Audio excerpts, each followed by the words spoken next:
조상이라고 부르는 사람이 있습니다. 누구죠? 아브라함입니다. 왜 그 사람이 믿음의 조상입니까? 하나님께서 공식적으로 선택받은 백성, 선택받은 민족을 세우실 때 아브라함을 통해 세우셨기 때문에, 그렇죠? 그래서 우리가 아브라함을 믿음의 조상이라고 부르기도 합니다. 하나님께서 아브라함을 부르시고 믿음을 주셔서 아브라함을 통해 믿음을 가진 사람들의 삶이 어떠한지, 믿음이 어떻게 하나님 앞에서 살아가게 하는지를 보여주셨습니다. 그래서 아브라함의 삶의 모습은 믿음을 가진 하나님의 백성들은 이렇게 살아가는 거구나 라고 하는 것을 확인하게 되죠. 크게 믿음의 삶, 아브라함을 통해 보여주신 믿음의 삶은 크게 두 가지로 정리할 수 있습니다. 같이 한번 읽어볼까요? 자, 하나는 뭘 인정해요? 하나님의 주권, 주인으로서의 권한이죠. 누가 주인이에요? 하나님이 주인이세요. 그죠? 하나님이 초월자이시기 때문에 우리의 이 시공간을 초월해 계시잖아요.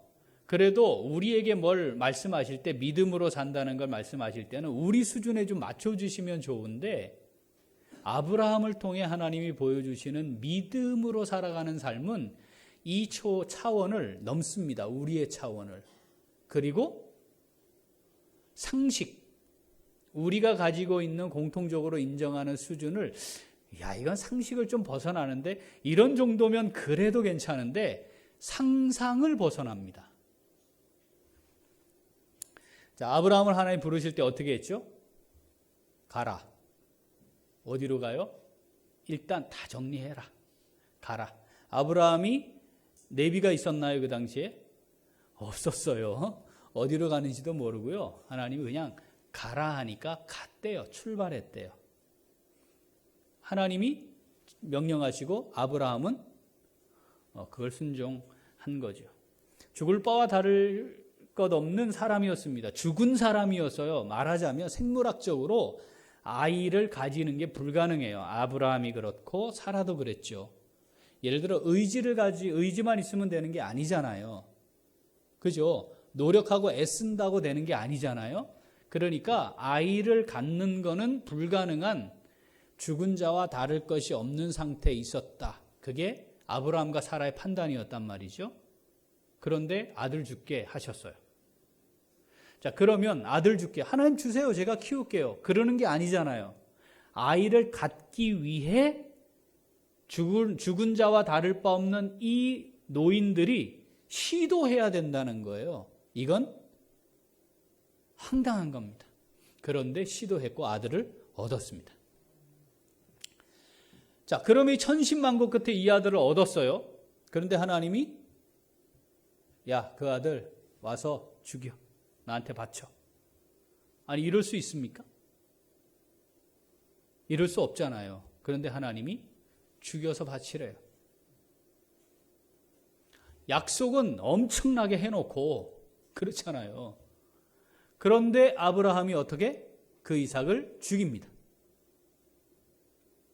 자, 믿음으로 살아간다는 게 뭔가, 하나님이 주권자고 너는 나에게 순종해야 한다, 내 뜻에 따라야 한다는 게 뭔지를 이 아브라함의 삶을 통해 우리에게 보여주셨어요.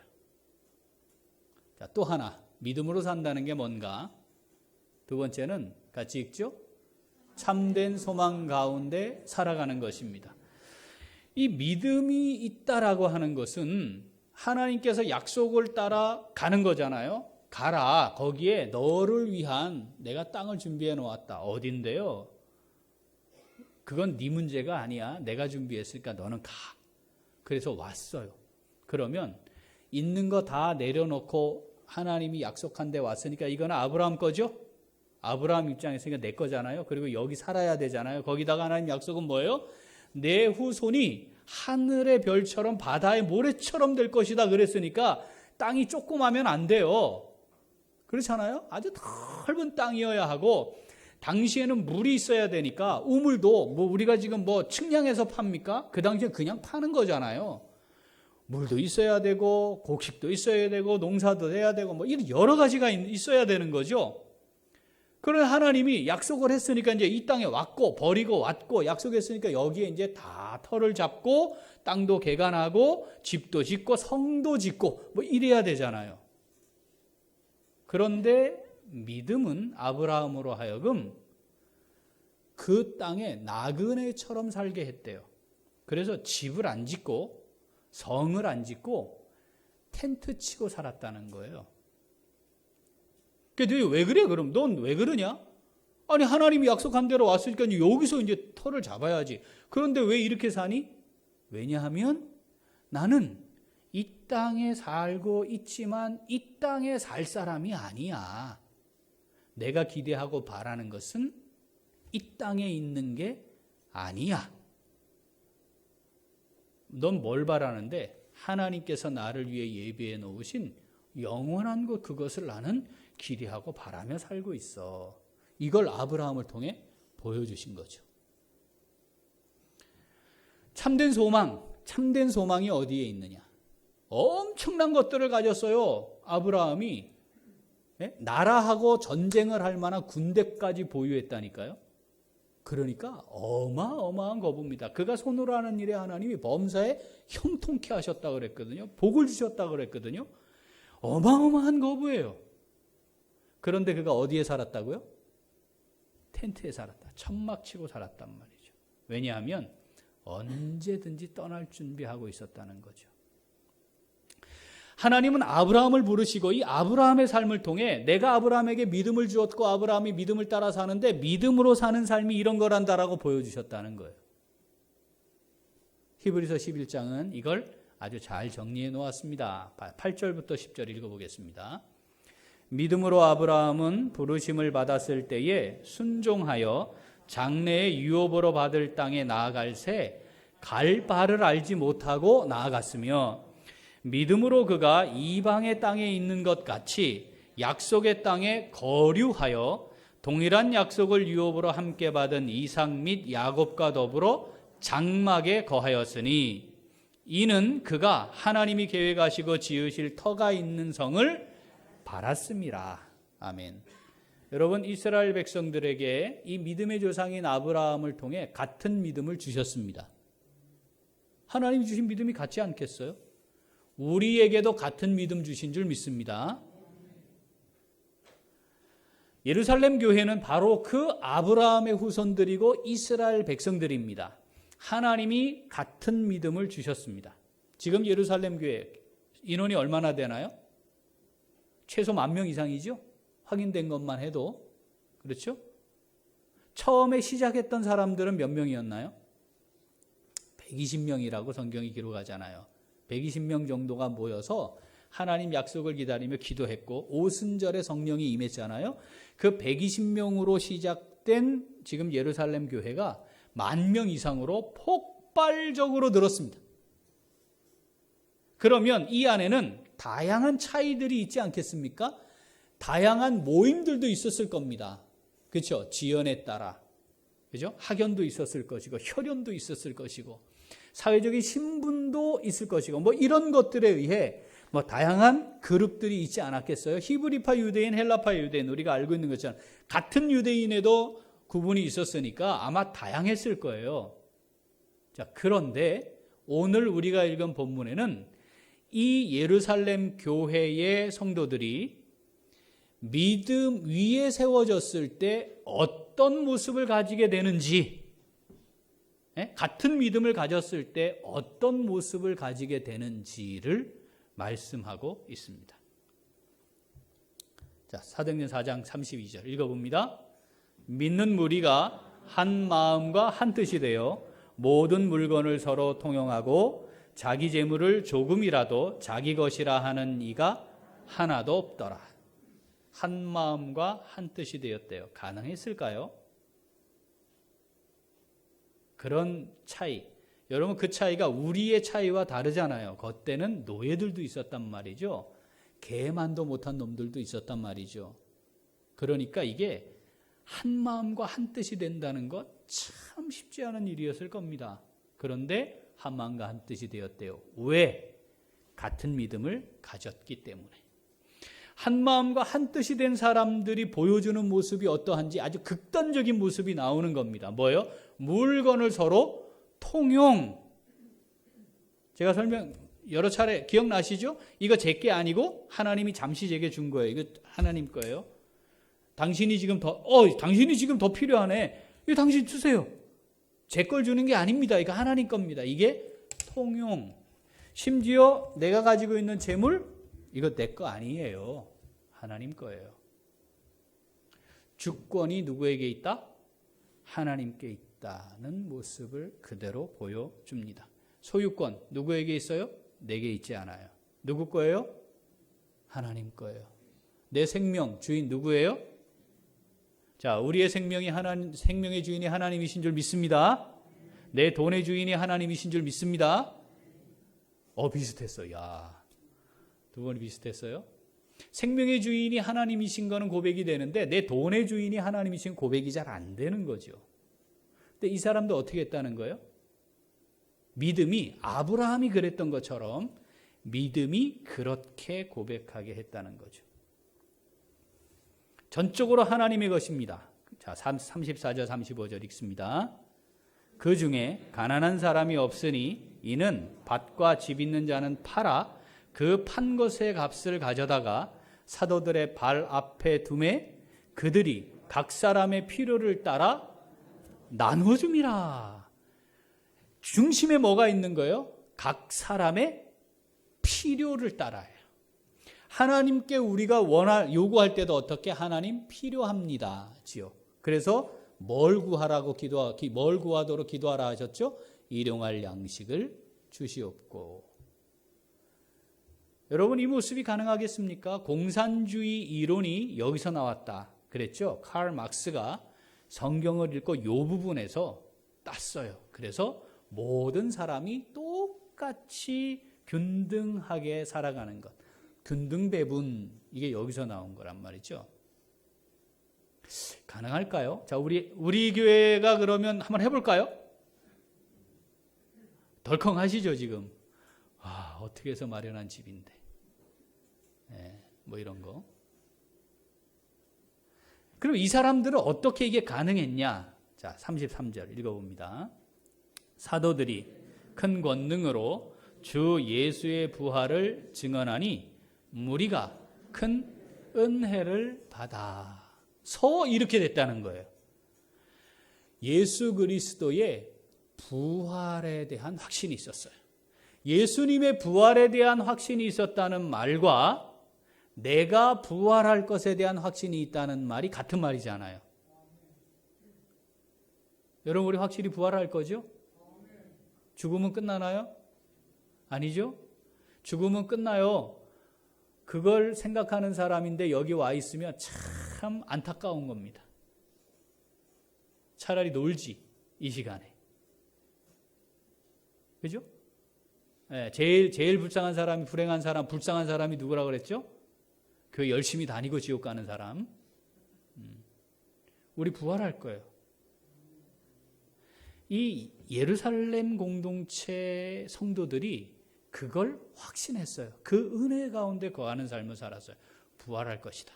즉, 이 땅의 삶이 끝나는 것으로 끝이 아니고 부활해서 주님과 함께 거할 텐데 그때 의미 있는 게 진짜 의미다.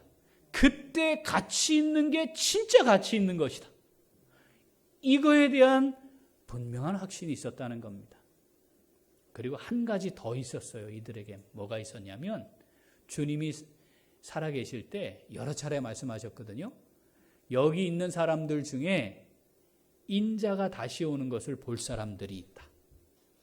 그래서 주님이 다시 오실 것에 대한 현실적인 갈망, 기대, 소망이 있었어요. 이걸 종말신앙이라고 합니다. 주님 오실 겁니다. 주님 오실 겁니다.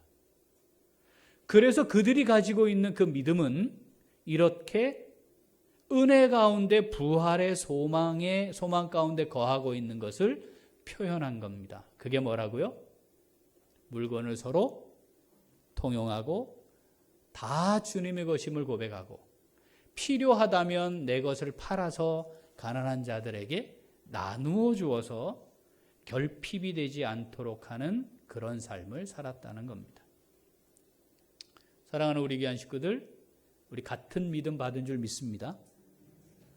아브라함에게 주셨던 믿음, 예루살렘 교회 성도들에게 주셨던 그 믿음, 우리에게도 동일하게 주신 줄 믿습니다. 이 믿음이 부활의 산소망 가운데 거하게 하고요, 그 은혜 가운데 거하게 해서, 자, 주인이 누구다? 하나님이십니다. 저는 이 땅에 소망을 두는 사람이 아닙니다. 부활의 산소망을 가지고 사는 사람입니다를 고백하게 했습니다. 이 고백이 우리 모두의 고백이 될 수 있기를 소원합니다. 자, 그렇다면 이 말씀, 내게 주시는 말씀으로 받아 순종하는 성도들, 자, 어떻게 살아갈까요? 같이 읽습니다.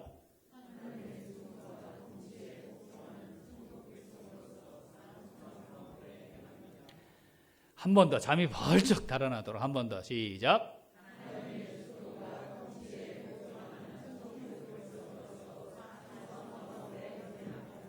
자, 우리는 하나님의 주권과 통치에 복종하는 천국 백성인 줄 믿습니다. 우리의 소망은 부활의 산소망인 줄 믿습니다. 하나님의 주권과 통치에 복종하는 사람을 백성, 이렇게 부릅니다. 하나님의 백성. 하나님의 백성이라고 고백하는 사람이 공통적으로 고백하는 게 하나 있어요. 따라합시다. 하나님은 나를 지키시고 돌보시고 책임지신다. 믿습니까? 여러분, 하나님의 백성입니다. 저는 하나님 백성입니다. 이걸 고백하면요, 이 고백 속에 담긴 게 이 의미란 말이에요. 하나님이 나를 지키시고 하나님이 나를 돌보시는 거고 하나님이 나를 책임져 주십니다. 자, 이걸 믿는 거죠. 그것을 믿는 하나님의 백성들은 하나님의 말씀에 전적으로 복종합니다. 그걸 믿어야 복종할 수 있어요. 아브라함에게 주신 믿음이 그 하나님을 신뢰하게 했기 때문에 복종했는데 그의 복종하는 삶이 어떤지 우리가 성경을 통해 본 거죠. 여기 지금 예루살렘 교회 성도들이 그 하나님의 말씀에 복종하며 사는 거죠. 뭐를 따라? 믿음을 따라. 그러니까 하나님이 지키시고 돌보시고 그들을 책임지셨습니다. 이걸 하나님은 민족, 백성, 나라라고 하는 개념으로 출애굽한 이스라엘 백성들을 통해 40년 동안 보여주셨어요. 자, 광야 가운데 어떻게 했죠? 매일 만나로 먹이셨습니다. 내일을 염려하거나 걱정할 필요 없어요. 그냥 오늘 하루를 살게 하시는 하나님이 내일도 내게 오늘로 허락하시면 내가 살 것이다. 너 이거 인정해, 이거죠. 실제로 하나님이 그 사막에서 40년을 사는 거, 이게 가능하지 않은 일이거든요. 그런데 하나님이 그렇게 하시면서 보여주셨어요. 그리고 자, 가나안에 들어갑니다. 전쟁했어요. 진짜 어렵고 힘들고 어렵게 수많은 희생 위에 가나안 땅에 들어갔습니다. 그럼 어떻게 이 땅을 나눠줘야 되죠? 공로에 따라 나눠줘야 되잖아요. 근데 하나님이 어떻게 나눠주셨죠? 제비 뽑게 하셨습니다. 나와! 우리도 지난주에 제비 뽑았는데 나와! 제비 뽑아가지고 나눠줬어요. 이거 무슨 의미예요? 야, 내가 너한테 주는 거야. 내가 주인이야. 네가 주인이 아니야. 내가 주인이야. 이거죠. 그리고는 이스라엘 백성들이 하나님 백성으로 살아가도록 율법을 주셨습니다. 율법의 규정대로 사는 거예요. 대한민국 사람은 대한민국 법을 따르는 거죠. 법대로 살아야 되는 거죠. 그렇지 않습니까? 마찬가지예요. 그 하나님의 법대로 살려고 하니까 이게 세세한 부분들이 있어요. 그런데 그 세세한 부분들을 잘 보니까 이게 하나님 겁니다 인정 안 하면 화병 걸리게 생겼어요. 농사 짓는데, 죽어라 농사 짓는데 반 모퉁이는 내 것도 아니래. 그거 똑같이 씨 뿌려줘야 돼요. 거두면 가난한 사람 거래. 뭐 배다가 수확하다 떨어지면 그거 줍지 말아야 되고요. 빌리는 사람한테 줘야 되고요. 이자 받으면 안 되고요. 하루에 그날 밤에 마지막 생명과 관련된 것이라 생각될 때는 다 돌려줘야 하고요. 고아 과부 나그네 있으면 그들을 먹이는 게 의무예요.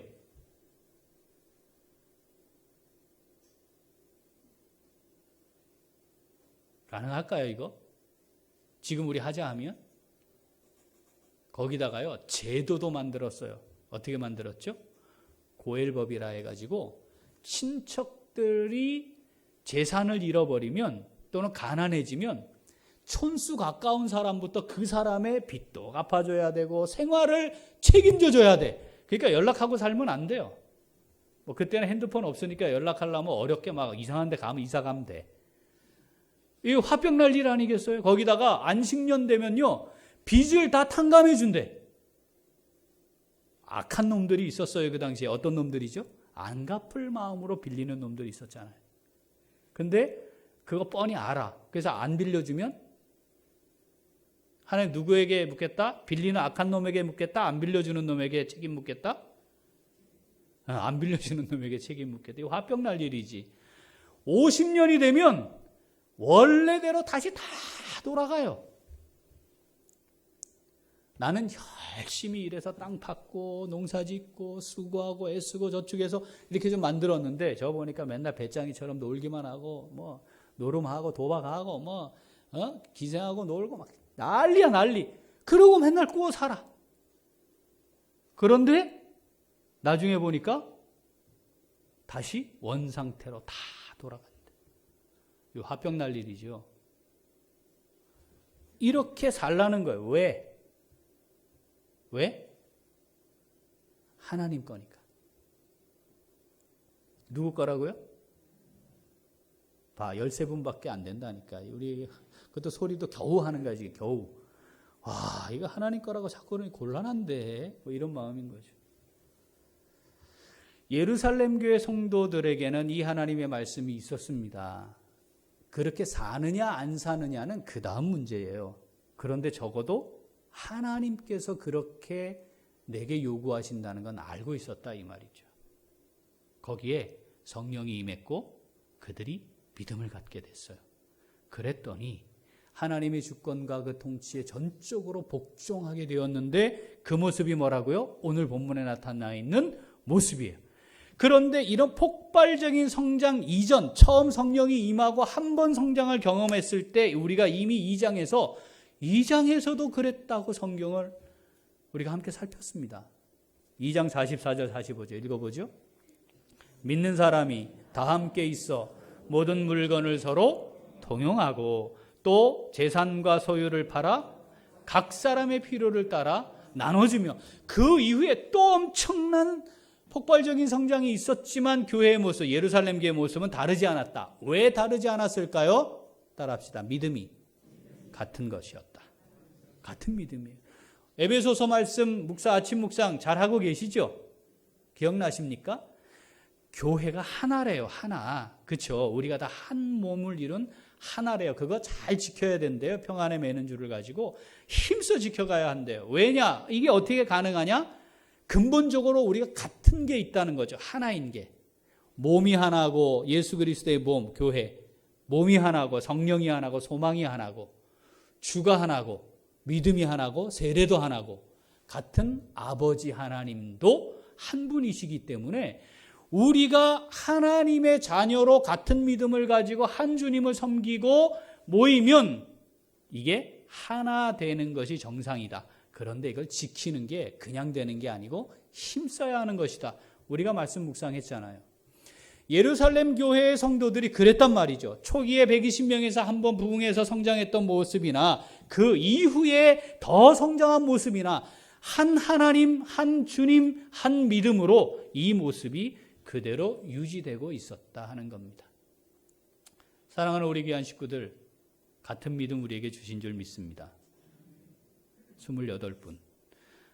사랑하는 우리 귀한 식구들, 같은 믿음 우리에게 주신 줄 믿습니다. 여러분, 우리가 주인이 아니에요. 네, 내가 주인이 아니에요.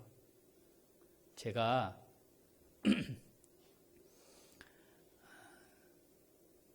수요일이네요.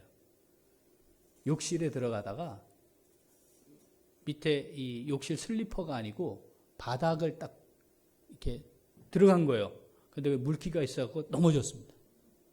그리고 욕실에 머리를 박았어요.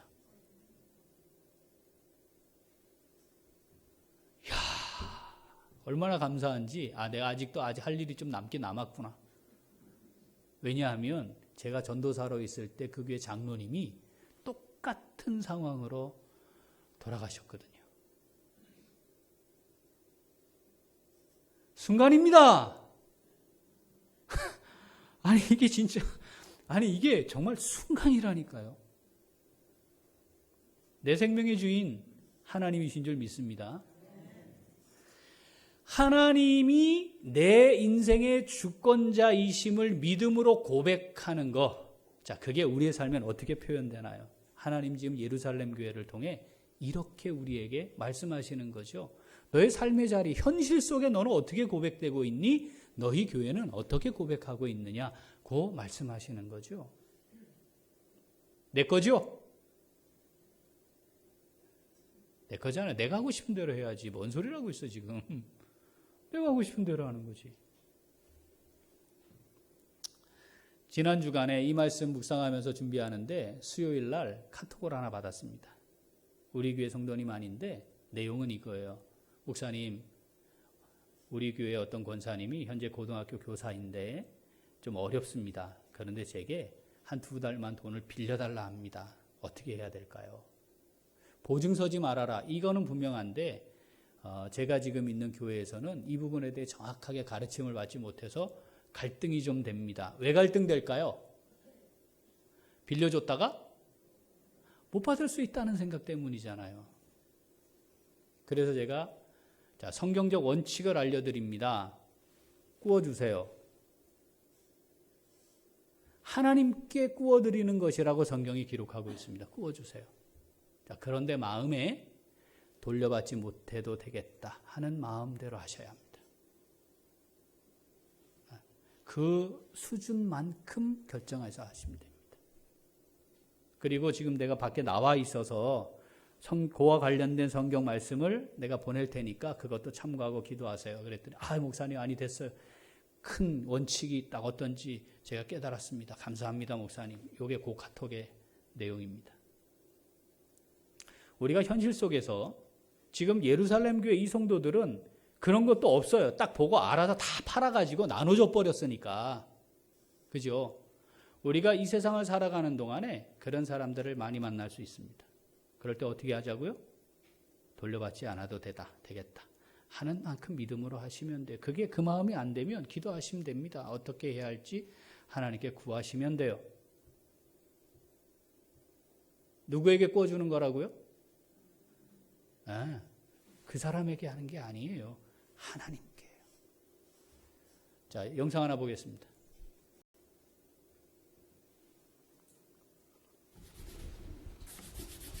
저로 비록 구두로 딱딱 본다지만은 나누고 사는 게 제가 즐거우니까 행복하니까 그 행복을 나누는 겁니다.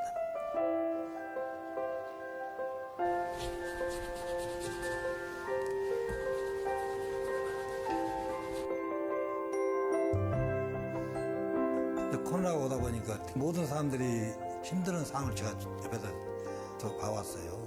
어떻게 내가 할까를 고민하다가 이거라도 내놓으면 좀 빨리 이게 회복이 되지 않을까 생각해서 그냥 좀이라도 나누고 있었습니다.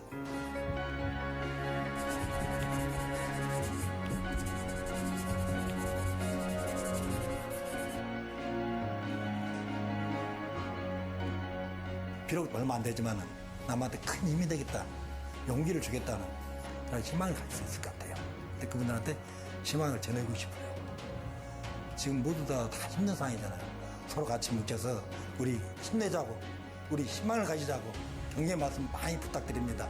이 코로나를 이겨냅시다. 화이팅! 이게 YTN이라서 YTN이라서 신앙적인 요소는 다 뺀 겁니다. 김병록 안수 집사님이시고 부인 권사님이세요. 예배 마치시고 유튜브에 김병록 집사 딱 치면 우리 기독교 방송에서 인터뷰하고 간증한 것들이 꽤 있습니다. 그거 한번 보시면 우리에게 더 도전이 될 거라고 보고요. 하나님의 것임을 믿음으로 고백하는 삶을 사는 분입니다. 여러분, 저 좁은 공간에서 수십 년 동안 저희를 통해 모은 재산이 땅이 7억. 그런데 그거를 다 나누는 일에 내어놓았답니다. 신앙적인 간증은 그거예요. 이게 제 것이 아님을 제가 알기 때문입니다. 여러분, 이게 어떤 사람의 간증으로 참 그 사람 훌륭하네 하고 넘어갈 것이 아니어야 합니다. 우리가 하나님을 믿든지 돈을 믿든지 둘 중에 하나 믿고 삽니다. 같이 믿을 수 있나요? 저는 이 부분에서 같이 될 것 같은데, 하나님도 믿고 돈도 의지하면서 이게 두 개가 이게 병립이 될 것 같은데, 이런 마음 제게 있어요, 인간적으로. 그런데 하나님은 그렇게 말씀하지를 않으세요. 네가 나를 믿든지 돈을 믿든지 둘 중에 하나다.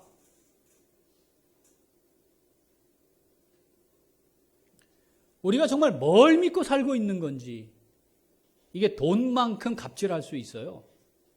그게 뭐예요? 다 지 거라고 생각하는 거잖아요. 하나님의 것이면 그럴 수 없죠. 두렵고 떨림으로, 청지기로 살면 두렵고 떨림으로 해야지 그 일을. 자, 우리의 노후를 위해 뭐 합니까? 저도 국민연금 넣고 있어요. 연금 넣어야죠. 연금 넣으시죠? 연금 넣잖아요. 지금 우리가 대비할 수 있는, 미래를 대비할 수 있는 것 중에 가장 좋은 방법입니다. 그런데 65세부터 준대요. 65세에 죽으면 어떡해?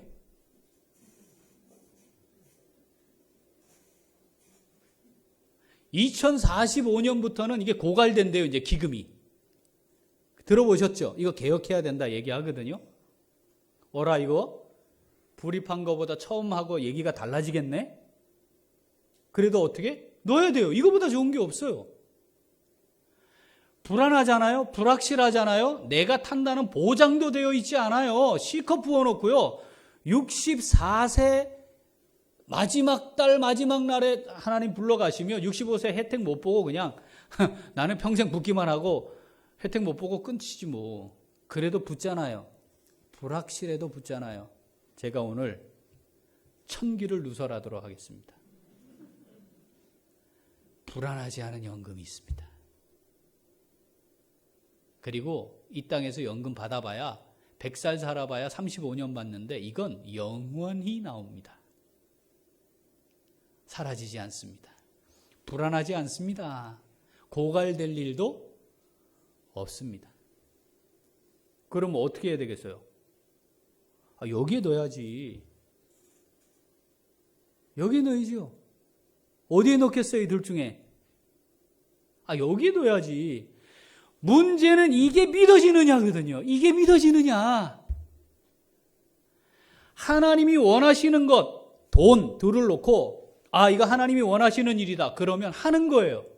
그게 믿음이에요. 하나님이 원하시는 건가? 돈이 되는 건가? 이 돈이 안 되는데요? 그럼 돈을 믿는 거예요. 아닙니까? 하나님이 원하시면 하나님이 하시겠지. 우리가 하나님이 하시겠지 해서 지금 몇 년 동안 우리 오지 않았나요, 지금까지? 그런데 돈으로 해야 되는데 안 돼요. 이건 믿음으로 하는 게 아닐 수 있습니다. 하나님은 상식을 벗어나는 분이 아니고, 따라합시다. 상상을 벗어난다. 네. 내 것을 내야 하는 것 때문에 고민이 되어서 문제가 발생하지 않도록 해야 합니다. 그건 내게 주시는 기회인 것이지. 그게 믿음입니다. 예루살렘 교회 성도들을 통해 보여주시고요. 우리에게 명령하세요. 베드로전서 1장 3절 4절 읽어봅니다. 우리 주 예수 그리스도의 아버지 하나님을 찬송하리로다.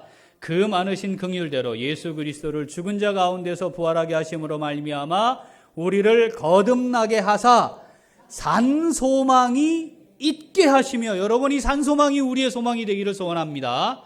자, 읽죠? 썩지 않고 더럽지 않고 쇠하지 아니하는 유업을 있게 하시나니 곧 너희를 위하여 하늘에 간직한 것이라. 국민연금보험공단에 간직하는 게 아니래요.